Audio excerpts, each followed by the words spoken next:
उत्तरकाशी के धराली में सेना, एनडीआरएफ, एसडीआरएफ का रेस्क्यू ऑपरेशन 7वें दिन भी लगातार जारी है। इस दौरान लापता लोगों को ढूंढने की कोशिश की जा रही है। वहीं उत्तरकाशी को हर्षिल से जोड़ने वाले पुल का भी निर्माण पूरा हो चुका है। इससे 5 अगस्त को उत्तरकाशी जिले के धराली और हर्षिल में बादल फटने से अचानक बाढ़ आने के बाद ये पुल बह गया था, जिसके बाद अब इस पुल का भी पुनर्निर्माण कर दिया गया है। इस पुल के पुनर्निर्माण हो जाने से अब धराली और आसपास के इलाकों में हैवी मशीनरी को ले जाने में सफलता मिल सकती है। इसके साथ ही लापता लोगों की तलाश में हाईटेक तकनीकों का भी इस्तेमाल किया जा रहा है।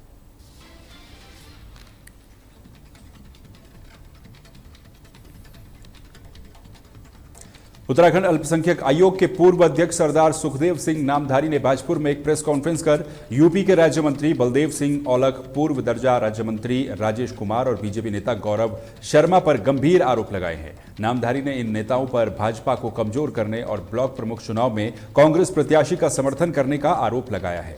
उन्होंने बीजेपी हाईकमान से मांग की है कि अगर ये नेता पार्टी के सच्चे हितैषी है तो ब्लॉक प्रमुख पद के प्रत्याशी विकास शर्मा को बीडीसी सदस्य दिलवाए। नामधारी ने बीजेपी को कमजोर करने वाले नेताओं के खिलाफ कार्रवाई की मांग भी की है। पूछा किस संबंध में है, तो आपको पता ही है कि त्रिस्तरीय पंचायती चुनाव जो है हो चुके हैं और अब ब्लॉक प्रमुख का चुनाव होने जा रहा है। उस विषय में ये प्रेस कॉन्फ्रेंस रखी गई है। उसमें सबसे पहले जो हमारे प्रधान और बीडीसी मेंबर भाजपुर ब्लॉक में चुने गए हैं, मैं उनको बहुत बहुत बधाई और उनको आगे उनके अग्रिम कार्य के लिए शुभकामनाएं देता हूं। और यहाँ पे काफ़ी प्रधान आए हुए हैं। हमारे देहरी से प्रधान आराज सिद्धू जी आए हैं, हमारा छोटा बच्चा है वो। और बैरिया दौलत से हमारे मित्र हैं रामचंद्र जी, वो आए हुए हैं। और मेरी गुमसानी के यहाँ जो मेरी ग्राम सभा खुद की पड़ती है, गुमसानी है, उसमें गुमसानी, मुड़िया, मनी, अनी और ताली 4 गांव पड़ते हैं। वो जो है रईस अहमद की लड़की सना जो है, वो यहाँ से प्रधान चुनी गई हैं और वो 21 साल 2 महीने उनकी उम्र है और वो प्रधान बनी है। दूसरा जो मैं 30 सालों से जहाँ राजनीति शुरू करी, हल्लालपुर गांव पड़ता है, वहाँ से जो प्रधान बनी है संजना, महावीर की बहन है।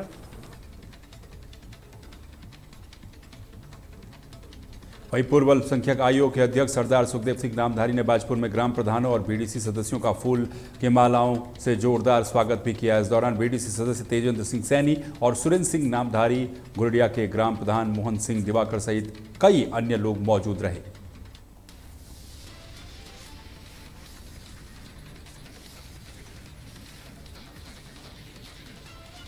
वहीं कालाडूंगी में पिछले कई घंटों से लगातार हो रही मूसलाधार बारिश ने कई सालों के रिकॉर्ड तोड़ दिए हैं, जिससे जनजीवन बुरी तरह से प्रभावित हो चुका है। वार्ड नंबर 1, 2 और 4 सहित आसपास के ग्रामीण इलाके भी पूरी तरह से जलमग्न हो चुके हैं। घरों, गौशालाओं और दफ्तरों में पानी घुसाया है, जिससे लोगों को काफी परेशानी हो रही है।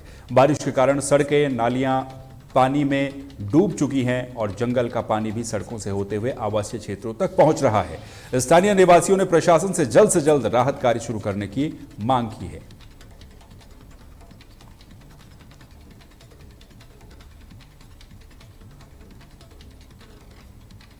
खबर रुड़की से है। लंबे समय बाद मीडिया के सामने आए पूर्व गृह मंत्री और सैनी आश्रम के संरक्षक राम सिंह सैनी ने खराब स्वास्थ्य का हवाला देते हुए अपने पद से इस्तीफा दे दिया।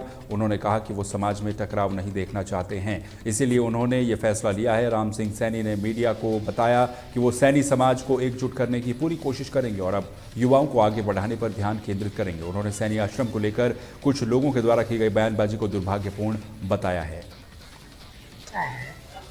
ये बात, इसका सवाल या तो दे सकते हैं आदेश सैनी, जो कि सैनी सभा के अध्यक्ष थे, इसको चुनाव नहीं कराए।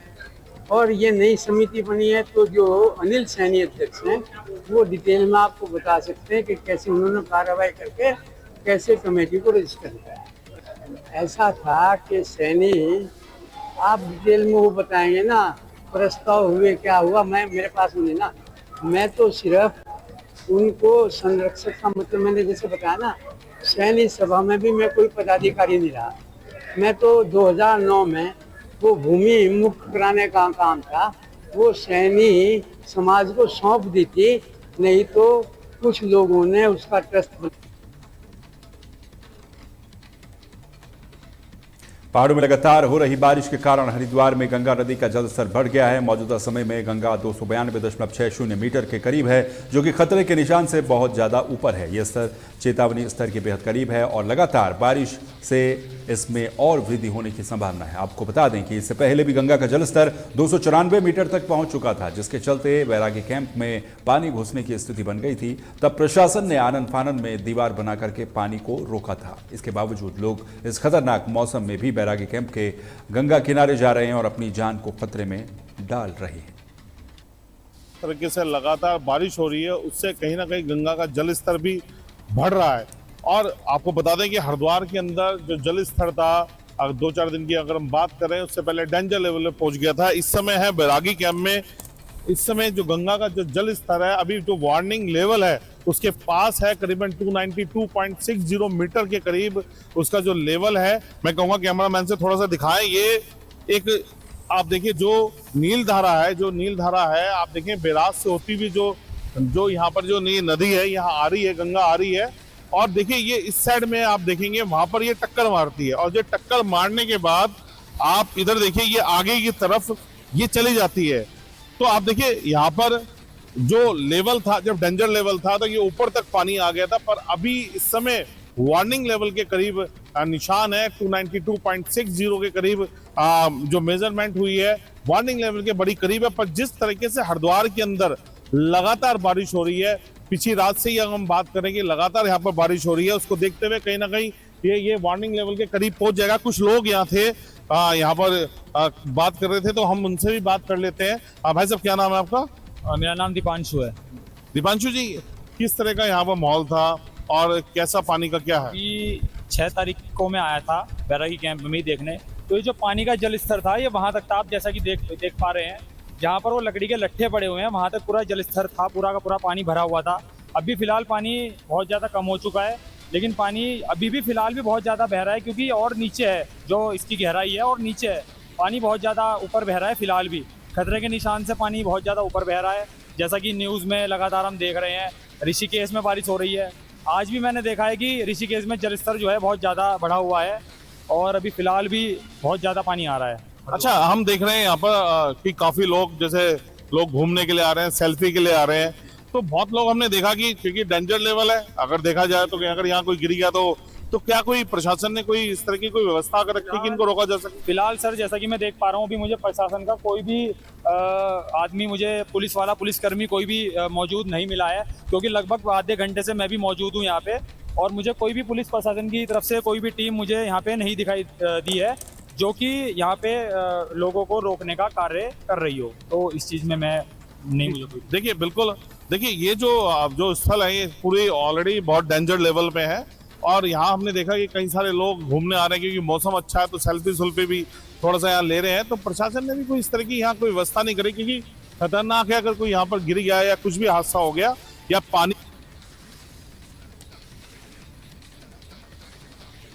वहीं रुड़की में स्मार्ट मीटर लगाए जाने के विरोध में उत्तराखंड किसान मोर्चा ने मंगलौर के विद्युत विभाग के एसडीओ कार्यालय के बाहर जोरदार प्रदर्शन किया। किसानों ने सरकार और विभाग के अधिकारियों को चेतावनी दी है कि अगर जबरदस्ती स्मार्ट मीटर लगाए गए तो वो इसे बिल्कुल भी बर्दाश्त नहीं करेंगे और इसके लिए बड़ा आंदोलन करने से भी पीछे नहीं हटेंगे। इस संबंध में मंगलौर के एसडीओ गुलशन बलूनी ने बताया कि अभी स्मार्ट मीटर सिर्फ नए कनेक्शनों पर लगाए जा रहे हैं और फिलहाल किसानों को किसी तरह की कोई परेशानी नहीं होगी। एसडीओ के यहाँ हम बैठे हुए हैं, और हमारा एक तो स्मार्ट मीटर का विरोध है, एक यूपी की तर्ज पर निजी 12 जो है हमारी नलकूप की, उनकी बिजली फ्री करी जा यूपी की तर्ज पर, और एक जो सिक्योरिटी के नाम पर लूट चला रखी है, इस लूट को बंद करा जाए। किस चीज़ की सिक्योरिटी ले रहे हैं? जी जितनी भी यूनिट बढ़ रही उतने ही पैसे बढ़ा रहे सिक्योरिटी के, हर महीना बढ़ा रहे। एक 17 दिन में बिल आने लगे, पहले 2 महीने में बिल आता है, 17 दिन में बिल आने लगे बिलो जोगे। तो स्मार्ट मीटर को दिक्कत किसान का फसल का पैसा तो साल में एक बार मिलता है, और ये स्मार्ट मीटर को दिक्कत झेल लगे। नहीं, पेनल्टी का तो कोई इशू नहीं है, पेनल्टी दूसरी चीज़ है। जहाँ तक स्मार्ट मीटरों का प्रश्न है, तो केंद्र सरकार की RDSS योजना के तहत लगाया जा रहा है, हर राज्य में लगाए जा रहे हैं। और अभी हमने सिर्फ नए संयोजनों पर ये कार्य शुरू किया है, सिर्फ नए संयोजन या जिनका मीटर डिफेक्टिव हुआ है उनके परसर पर भी लगा दिया।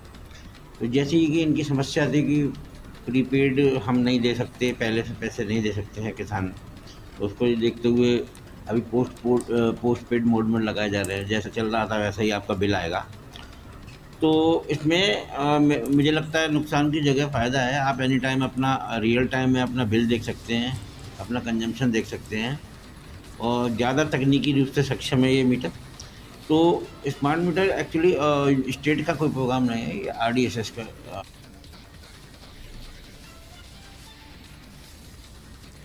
खबर उत्तराखंड के इस बुलेटिन में फिलहाल के लिए बस इतना ही। बाकी खबरों के लिए आप लगातार बने रहिए तहलका डिजिटल के साथ। मुझे दीजिए इजाजत। नमस्कार।